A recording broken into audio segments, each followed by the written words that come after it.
the 52 Republican convention was the last honest convention because the television cameras were there as guests.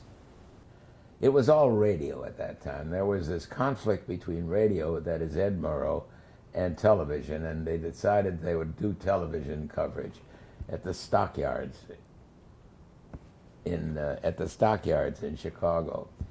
And once the decision was made to do television coverage, the question was who was going to what we now call anchor the television coverage. And they didn't want to spend much money, and it was all going to be radio anyway, they thought. But we had to pick somebody. And again, the Sig Mickelson fellow I cited before, who was then president of CBS News, decided that maybe one of the local correspondents would be proper. There were Sig and 4 of us, executive producers, and they brought up a local fellow from Washington named Walter Cronkite.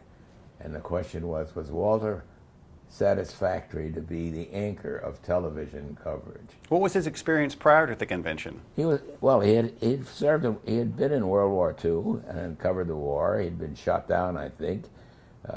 He had been UPI, United Press International. I'm not quite sure, but he had gone into radio, and he was the local anchor man with another fellow, I think, at the time. And they sent up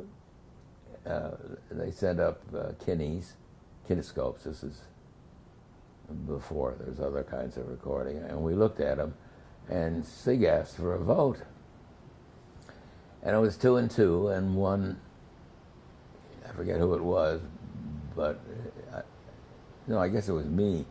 I said, okay, he'll do it, let's go, we've got too much to do.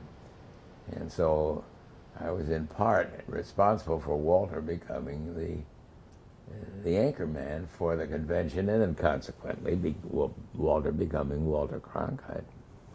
And now you had mentioned that there were moments that you captured on film at the convention that were, let's say, casual.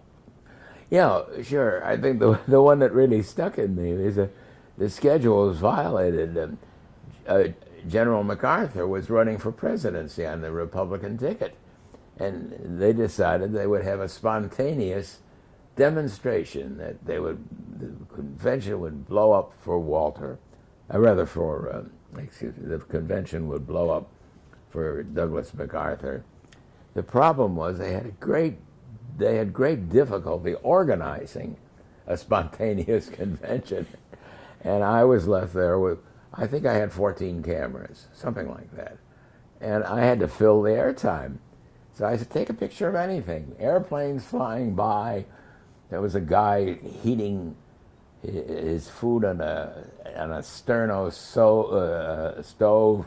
Another fellow with the newspaper over his face.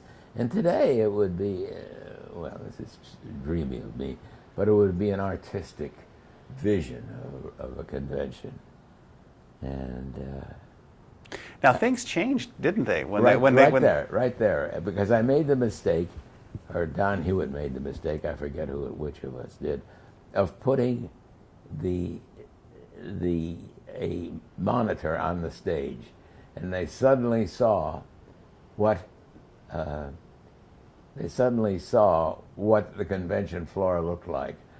And I think it was Joe Martin at the time, as I remember, who said, straighten up, you're being watched by the whole country.